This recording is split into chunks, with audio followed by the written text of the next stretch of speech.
আসসালামু আলাইকুম। আজ আমি তৈরি করে দেখাবো কাঁঠালের বিচি দিয়ে দেশি মুরগি কিভাবে রান্না করা যায়।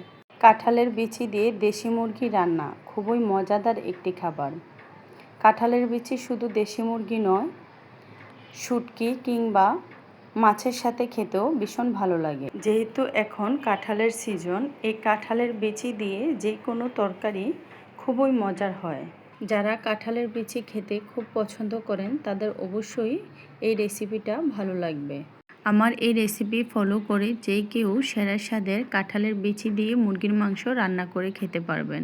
তো চলে যাব মূল রান্নায়। এখানে আমি কাঁঠালের বিচি ভালোভাবে পরিষ্কার করে নিয়েছি। এখানে আমি বরাবর 1.5 কেজি মুরগির মাংস নিয়েছি। মাংসগুলো আমি রেগুলার সাইজ করে কেটে নিয়েছি। আপনারা আপনাদের পছন্দ অনুযায়ী কেটে নেবেন। এখন আমি দিয়ে দিব আদা বাটা 2 চামচ, রসুন বাটা 2 চামচ, পেঁয়াজ বাটা 2 চামচ, 1 চামচ পরিমাণ লবণ, 2 চামচ পরিমাণ লাল মরিচের গুঁড়া, 1 চামচ পরিমাণ হলুদ গুঁড়া, দিয়ে দেব 1 চামচ পরিমাণ রাঁধুনি, 1 চামচ পরিমাণ জিরার গুঁড়া, 1 চামচ পরিমাণ ধনিয়ার গুঁড়া।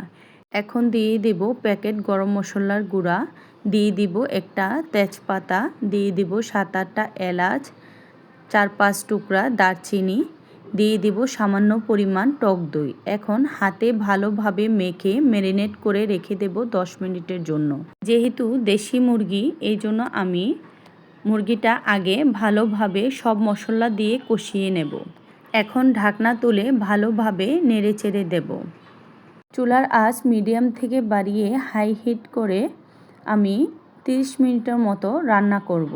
এখন মুরগির মাংসের পিসগুলো আমি একটি বাটিতে তুলে নেব। ওই একই ঝোলে দিয়ে দেব কাঁঠাল বিচি। মশলায় মাংস কষানোর উপর কিন্তু রান্নার স্বাদ নির্ভর করে। এই পর্যায়ে এসে আমি দিয়ে দিব কাঁঠাল বিচি। আমি কিছুক্ষণ এই ঝোলের মধ্যে কাঁঠাল বিচিগুলো সিদ্ধ করে নেব। এখন একটি ঢাকনা দিয়ে ঢেকে দেব বলক আসা পর্যন্ত। ঢাকনা তুলে আমি কাঁঠাল বিচিগুলো নেড়ে চেড়ে দেব। একটি কাঁঠাল বিচি চেক করে নেব সিদ্ধ হয়েছে কিনা। এই তো আমার কাঁঠাল বিচিগুলো সিদ্ধ হয়ে গেছে। এখন একটি চুলায় কড়াই বসিয়ে দিয়ে দিব রান্নার তেল। তারপর কাঁঠাল বিচিগুলো আমি একটু তেলে ভেজে নেব। কাঁঠাল বিচিগুলো তুলে নেওয়ার পর এখন দিয়ে দিব মুরগির পিসগুলো। মুরগির পিসগুলো আমি একটু ভালোভাবে নেড়ে ছেড়ে দিয়ে দিব পেঁয়াজ কুচি এবং দিয়ে দিব কাঁচামরিচ ফালি। পেঁয়াজ এবং কাঁচামরিচ ফালি দেওয়ার পর মুরগির মাংস আবার একটু ভালোভাবে নেড়ে চেড়ে ভেজে নেব। এই তো আমার মুরগির মাংসগুলো ভাজা হয়ে গেছে। ওই একই ঝোলে আমি সবগুলো কাঁঠাল বিচি এবং মুরগির পিস দিয়ে দেব। আবার একটু নেড়ে চেড়ে পানি দিয়ে দেব সামান্য পরিমাণ। তবে আজকের রান্নাটা শেষ করব।